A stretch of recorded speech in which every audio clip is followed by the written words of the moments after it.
राह अनजान है पर चलना तो पड़ेगा, राह अनजान है पर चलना तो पड़ेगा, गिरो खाकर ठोकरे पर संभलना तो पड़ेगा। बस सीखते रहो ठोकरों से जिंदगी के कुछ सबक, बस सीखते रहो ठोकरे से जिंदगी के कुछ सबक, दूर खरे मंजिल को पास आना ही पड़ेगा, दूर खरे मंजिल को पास आना ही पड़ेगा। कैसे आप सब स्वस्थ होंगे, मस्त होंगे, अच्छे से पढ़ रहे होंगे। पिछली क्लास में हम लोग 13.1 एक्सरसाइज को ख़त्म कर चुके हैं। आज उसके आगे बढ़ेंगे। तो क्या होगा एक्सरसाइज 13.2। इसको शुरू करने से पहले मैं एक चीज़ कहना चाहूँगा, जो विद्यार्थी 13.1 के 2-3 क्लास नहीं किए हैं, इस वीडियो के डिस्क्रिप्शन बॉक्स में उस वीडियो का लिंक दिया हुआ है, उस लिंक को जाके खोलिए तो आपको पिछली क्लास वहाँ पर मिल जाएगी। तो चलिए इसी के साथ आज की कक्षा को शुरू करते हैं। सवाल बनाते हैं। आपको एक्सरसाइज 13.2 में क्वेश्चन नंबर 1 है, एक ठोस एक अर्धगोले पर खड़े एक शंकु के आकार का है। क्या कह रहा है कि एक ठोस है जो कि आपको एक अर्धगोले पर एक शंकु के आकार का है। तो ये अर्धगोला हुआ आपका और ये आपका शंकु हुआ, समझे। और इसकी त्रिज्या आपको r बराबर 1 सेंटीमीटर दिया हुआ है और शंकु का जो ऊंचाई है अर्धगोले की त्रिज्या के बराबर है। तो कह रहा है इस ठोस का आयतन पाई के पदों में ज्ञात करिए। तो आयतन इसका निकालना है किसमें, पाई के पद में निकालना है। तो आप लोग जानते हैं शंकु का आयतन बराबर क्या होता है, 1/3 पाई r स्क्वायर h। और अर्धगोले का आयतन बराबर, अर्धगोले का आयतन बराबर क्या होता है, 2/3 पाई r क्यूब,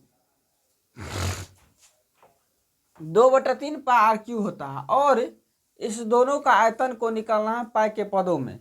तो जब हम दोनों का निकालेंगे तो एक ठोस हो जाता है।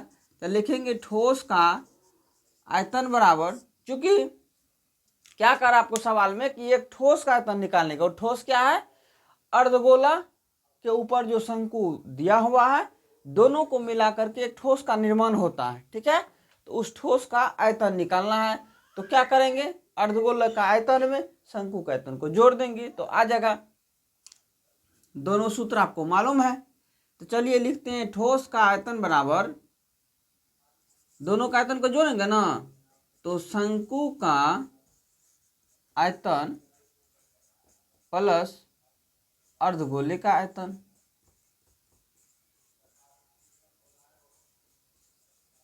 ठीक है, एक चीज हम बार बार कहते हैं कि आपको यदि समझने में किसी भी प्रकार की परेशानी हो तो कमेंट बॉक्स में जा करके लिखिए। हम प्रत्येक का कमेंट ही पढ़ते हैं और प्रत्येक का हम जवाब भी देने का कोशिश करते हैं, समझे। तो जहाँ दिक्कत हो कमेंट क्या कीजिए बेधड़क, बिना निसंकोच का। तो आपके पास सूत्र है शंकु का आयतन बराबर 1/3 पाई r स्क्वायर h प्लस अर्धगोले का हो गया 2/3 पाई r क्यूब। अब देखिए यहाँ पर आपको r का मान 1 है और h का मान 1 है। तो r के स्थान पर r का मान रख देंगे और h के स्थान पे h का मान रखेंगे। तो 1/3 गुना, चूंकि पाई के पद में हमको निकालना है इसलिए पाई का मान हम नहीं रखेंगे, पाई के जगह पाई ही रखेंगे, पाई। अब देखिए r का मान 1 है, इसका स्क्वायर कर देंगे, h का मान 1 है, प्लस 2/3 पाई 1 का क्यूब कर देंगे चूंकि r का मान 1 है। अब देखिए 1/3, यहाँ 1 का स्क्वायर 1 होगा, उसको 1 से गुना करेंगे तो 1 ही होगा। तो यहाँ हो गया आपको पाई, प्लस यहाँ देखिए 2/3, 1 का क्यूब करेंगे तो 1 गुना 1 गुना 1 बराबर 1 ही होगा। और 1 से जब इसको गुना करेंगे 2/3 पाई को, 2/3 पाई ही होगा। अब देखिए ये दोनों का एलसीएम हम ले लेंगे, 3 और 3 का, यहाँ से भगा देंगे 1 मरतबे, 1 से गुना करेंगे पाई को तो पाई, क्योंकि पाई ऊपर में है, प्लस 3 से करेंगे तो वही होगा, फिर 3 पाई हो जाएगा। तो 3 पाई बटे 3, ये 3 और कट गया तो क्या बचा आपके सामने पाई।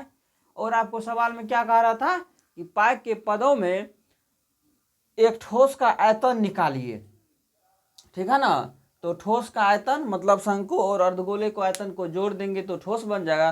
तो ठोस का आयतन आपको ये पाई के पदों में आ गया है, लेकिन यहाँ पर हम आयतन निकाले हैं इसलिए यहाँ पर हम लिख देंगे सेंटीमीटर क्यूब। चूंकि सेंटीमीटर में आपका मान दिया हुआ है तो ठोस का आयतन क्या हो गया पाई सेंटीमीटर क्यूब। चलिए अब अगला सवाल को देखते हैं। अगला सवाल को देखते हैं। सवाल है कि एक इंजीनियरिंग के विद्यार्थी, 2 नंबर का सवाल है, 2 नंबर का है। एक इंजीनियरिंग के विद्यार्थी रचेल से एक पतली एल्युमिनियम की शीट का प्रयोग करते हुए एक मॉडल बनाने को कहा गया है। एक इंजीनियरिंग का विद्यार्थी है जिसे रचेल से पतली एल्युमिनियम का एक शीट बनाने को कहा गया है। तो ऐसे बेलन का आकार का हो जिसके दोनों सिरों पर दो शंकु जुड़े हुए हो। किस प्रकार का बोला गया है? बोला गया है कि एक बेलन के आकार का हो,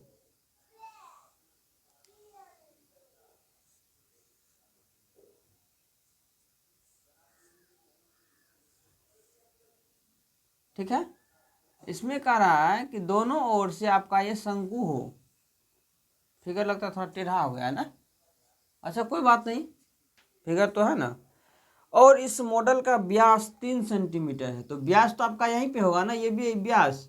यहाँ लिखिए d बराबर 3 सेंटीमीटर दिया हुआ है। तो r बराबर कितना हो जाएगा 3/2 सेंटीमीटर। इसकी लंबाई 12 सेंटीमीटर है। यदि प्रत्येक शंकु की ऊंचाई 2 सेंटीमीटर हो। देखिए इसको जो है यहाँ मत लिखिए, चूंकि कुछ और भी लिखना है, या नहीं तो इसी साइड लिखते हैं। प्रत्येक शंकु की ऊंचाई बोल रहा है 2 सेंटीमीटर है, ठीक है।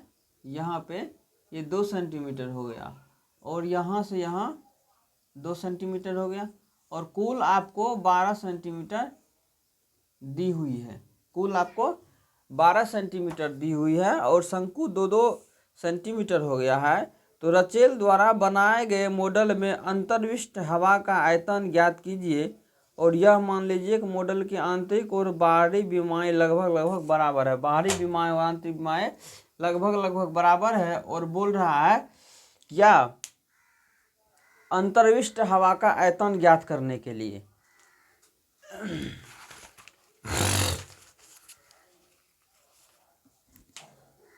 तो अंतर्विष्ट हवा का जो हम आयतन निकालेंगे तो इसमें आप लोग देख रहे हैं कि एक बेलन है और 2 शंकु है।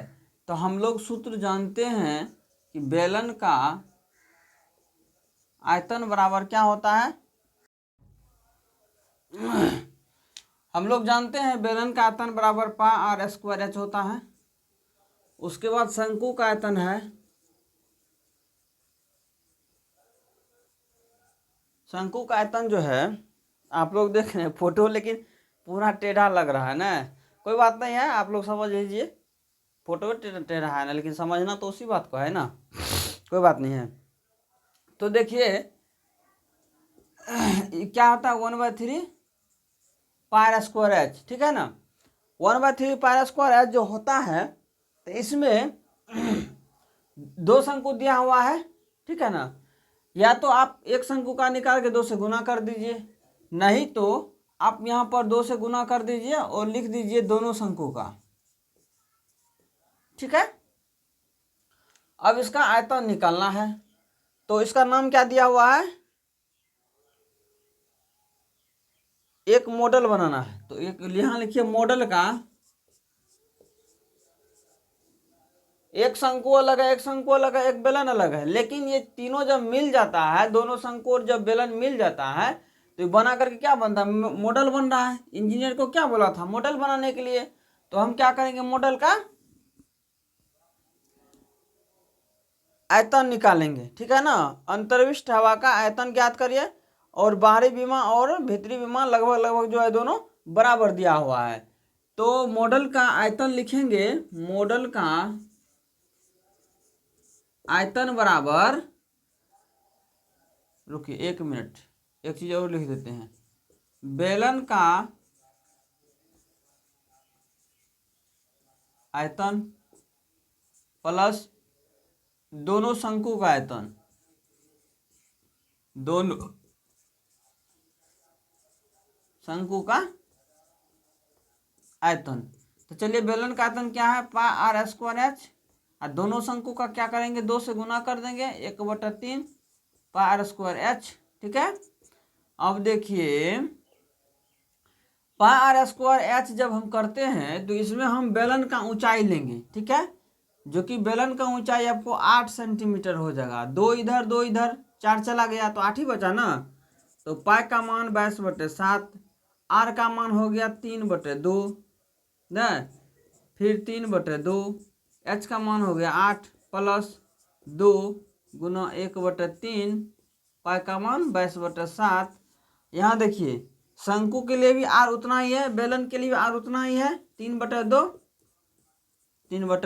गुना एच।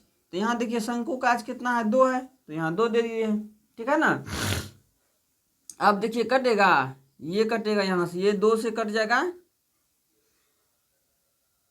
11, ये 2 से कट जाएगा, 2 चौके 8, ये 3 से 3 कटेगा, ये 2 से ये 2 कटेगा, इस 2 से ये 2 कट जाएगा। ठीक है, अब यहाँ पर 11, 3, 3 और 4 बचा हुआ है।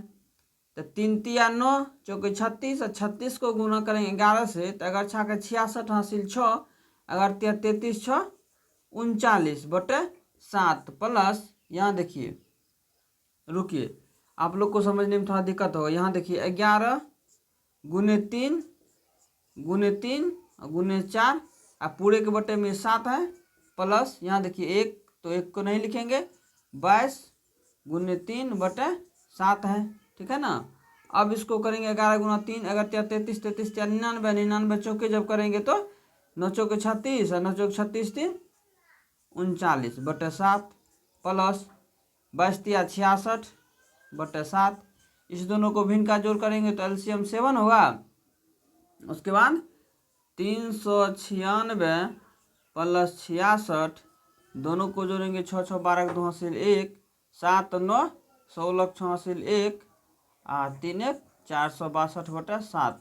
यही सेंटीमीटर क्यूब आपका एक मॉडल का आयतन निकल गया है, मॉडल का आयतन निकल गया है। तो चलिए एक बार देखते हैं, आंसर इसमें दिया हुआ है, आंसर को मिला लें जरा। हाँ 2 नंबर में है 66 सेंटीमीटर क्यूब। देखिए 462/7 हुआ है ना, यहाँ से जब हम काटेंगे तो 7 के 42 होगा, यहाँ 4 बचा, फिर 2 है तो 42 हो गया, तो 7 के 42 हुआ, ये दोनों कट गया, तो आपको 66 सेंटीमीटर क्यूब आंसर आ गया है। ये आंसर, और यहाँ पर आपको कुछ हिंट्स में भी दिया हुआ है, आंसर तो दिया हुआ है, आप लोग देखिएगा अपने अपने बुक में आंसर में, यहाँ आपको दे दिया है कि बेलन का आयतन प्लस शंकु का आयतन प्लस शंकु का आयतन, चूंकि आर शंकु तथा बेलन की त्रिज्या है, एच शंकु को चाहिए, H2 है बेलन की, ये अपनी मुताबिक से माना है, H1 इसका H2 इसका। और हमने क्या किया है, फिगर में ही सारी बात यहाँ पे बता दी है। फिगर को देखने से ही पता चलेगा आपको, 2 सेंटीमीटर शंकु का है, 2 सेंटीमीटर शंकु का है, 8 है इसका, और यहाँ से यहाँ तक जो है पूरे मॉडल का है ना। तो चलिए आज आप लोगों को 1 नंबर 2 नंबर का सवाल हो गया है। आप लोग हमारे चैनल पे कंटिन्यू बने रहे, लगातार आपको इस प्रकार की वीडियो मिलती रहेगी। ठीक है ना। और आपको पता है कि ये एक क्रैश कोर्स के माध्यम से हम आप लोगों को समझा रहे हैं। ये गणित की पढ़ाई, ये एनसीईआरटी बुक तो पूरा A to Z हम खत्म करवाएंगे। उसके बाद क्या करेंगे, जो भी 5 साल का क्वेश्चन पूछा हुआ है इसको मिटा दें, इसको उतारने के लिए आप लोग वीडियो को रोक दीजिएगा बीच में जाकर के, उसके बाद उतार लीजिएगा। उसके बाद क्या है, जो थोड़ा लाइन कट गया है कोई बात नहीं, आपको फोटो दिखाई दे रहा बढ़िया से। तो मैथ का क्लास तो A to Z कराएंगे एनसीईआरटी बुक से। उसके बाद क्या करेंगे, आपका जो क्वेश्चन बैंक है लगभग 10 साल का, 10 नहीं तो कम से कम 5 साल का, जो आपसे पीछे वाले साल में पूछा जा रहा है, 10 नहीं तो 5 साल का ये क्वेश्चन बैंक जो आप लोग हम करवा देंगे, तो क्वेश्चन बैंक को करने से पता चलेगा कि कौन कौन सा क्वेश्चन पूछा जाएगा, कौन कौन सा एक्सपेक्टेड क्वेश्चन आने वाला है, तो पढ़ते पढ़ते हो जाएगा। तो उम्मीद कीजिए मैथमेटिक्स में आपको 100 नहीं तो आपको कम से कम 95 आएगा, 95 से 1 मार्क कम नहीं आ सकता, ये मेरा दावा है। इसको पढ़ते रहिए। और जैसा कि हमने पहले वाले वीडियो में बताए थे, संस्कृत का भी हम तैयारी करवा देंगे, कब, दिसंबर में, ठीक है ना। और उसके बाद देखेंगे और किसी भी सब्जेक्ट का होगा तो हम सजेशन लेकर के आएंगे, उसको भी बताएंगे।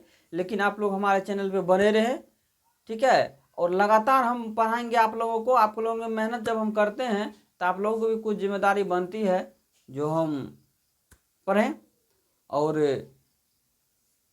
देखिए आगे क्या क्या होता है, तैयारी तो अच्छी हो ही जाएगी, ये मेरा गारंटी है।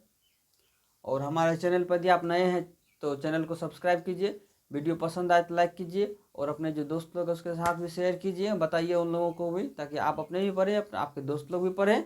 चलिए तब तक के लिए जय हिंद।